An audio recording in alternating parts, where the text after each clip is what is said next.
একটা বিচার করে দিছি এখন জলিল আলাদা থাকে জলিলের বউ আলাদা থাকে আলাদা থাকে বলতে শোনো আমি আর তো কিছু বুঝি না আমি গ্রাম থেকে ঢাকায় আসছি এখন তুমি আমার সম্পত্তি যা কিছু আছে সবকিছু বুঝাই দিবা সেই সম্পত্তি কি সম্পত্তি আমি ভোগ করি হ্যাঁ মানে কথা কয়ে শেষ করে আচ্ছা তোর বাপের সম্পত্তি হ্যাঁ এই কি পুরো আচ্ছা সম্পত্তি আপনার কেমন কি কোনো কাগজ নকশা পড়ছা আনছোস না পড়ছা নাই এই ধরেন এই যে আপনার চেহারা আমার চেহারা এটা হলো কি আমার বাপের সম্পত্তি আরে ধরেন আমার চেহারা তো বাবার সম্পত্তি আরে বুঝেন না কে ছোটবেলা অঙ্ক করেন না মনে করি ধরো মানে ধরেন আপনি এটা আমার বাপের সম্পত্তি এটা হলো কি আমার বাপের সম্পত্তি সম্পত্তি সম্পত্তি এই পাশে আমি খাই এক পাশে আমি খাই এক পাশে আমি খাই কাকু চিন্তা করছেন কার বাপটা এই সম্পত্তির এই পাশে খায় ও পাশে আমার গাও দুইটা লাল করে ফেলাইছে বসে বসে এই পাশ তুই খাস এই পাশ তুই খাস সমস্যা কোন জায়গায় ওরে কাকু সমস্যা পরামর্শ তো এখন যাই নাই আপনারা কি কেমন সম্পত্তি দুই পাশে এই যে মাঝখানে ঠিক একটা লেগে তাল গাছে এই তাল গাছই তো একটা বসে বসে বসে বুঝাই বুঝাই আমার নাক তো তাল গাছ হ্যাঁ দুই সম্পত্তির মাঝখানে একটা তাল গাছ এটা আমার তাল গাছ এইটা আমি খাই তাল গাছ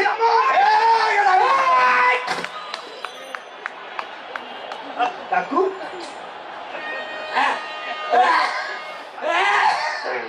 কাকু এই নাক কান্না আমার নাক দিয়ে লালমানি বের করে ফেলাইছে ওই জন্য বের লাগে গা বসে বসে বসে বসে বুঝা এই তো এই না কইলে তো বাপের তাল গাছ অসুবিধা কোন জায়গায় একটা তাল গাছ হ্যাঁ ভাই দুই ভাই তাহলে এক বছর তুই খাবি আচ্ছা আরেক বছর তুই খাবি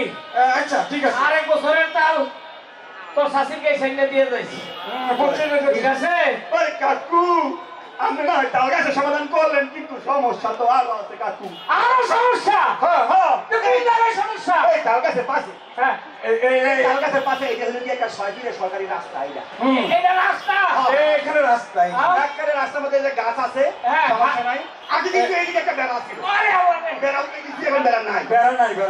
এই রাস্তা দিয়ে আমি চলাচল করি আমি করব সমস্যা নাই ঠিক আছে রাস্তা রাস্তা ঠিক পাশে এই হলো আমার করতে এই চল পায়খানা এটা তাই আমি হাঁটাপথা করব কিন্তু তার জন্য তার বাচ্চার জন্য আমার বাচ্চার জন্য আমি খারাই থাকে এই কেন আমাদের পারিবারিক তো এখানে আমরা হাঁটা চিন্তা করছেন আমার এই পবিত্র মুখ আমার টয়লেট আমার পরিবার পরিজন মিলে এখানে টয়লেট করে আরে তুই এত লাফাস তোর কি আব্বা মনে তোর আগে বাড়ির উত্তর পাশে জমি লেখা দেয় না তোমার উত্তর পাশে দিচ্ছে আমার তো তোর বাড়ির পেছনে জমি দেয় নাই সামনে রয়েছে পুকুরে কারে দিচ্ছে আমার মাঝে ধানের জমিটা কারে দিচ্ছে ধানের জমিটা হালে যে বলো তুলু তোমার গাই দিচ্ছে আমার বলো দিচ্ছে বলি অর্ধেক অর্ধেক আমি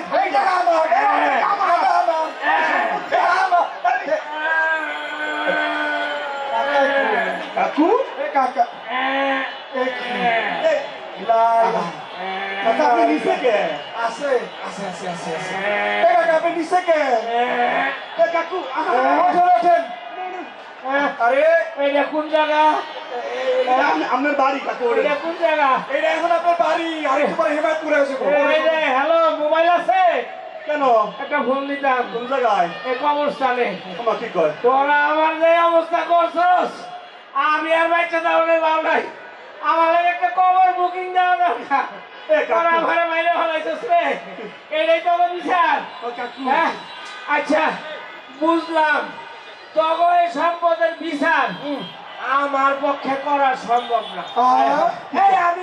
চেয়ারম্যান না কাকু কি কয় আপনি পুরা ইউনিয়ন এক বছর চেয়ারম্যান আপনি বিচার না করলে কে করবো আমি তো চেয়ারম্যান আচ্ছা তুই কি আমারে ভোট দিছিলি ভোট দেয়নি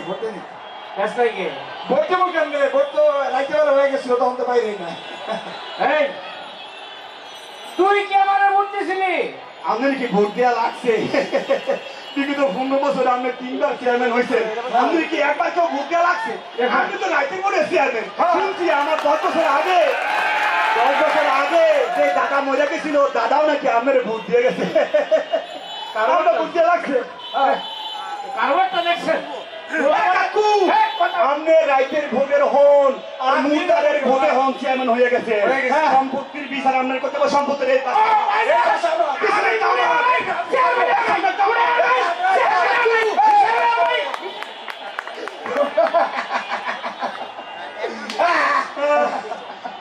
কাকু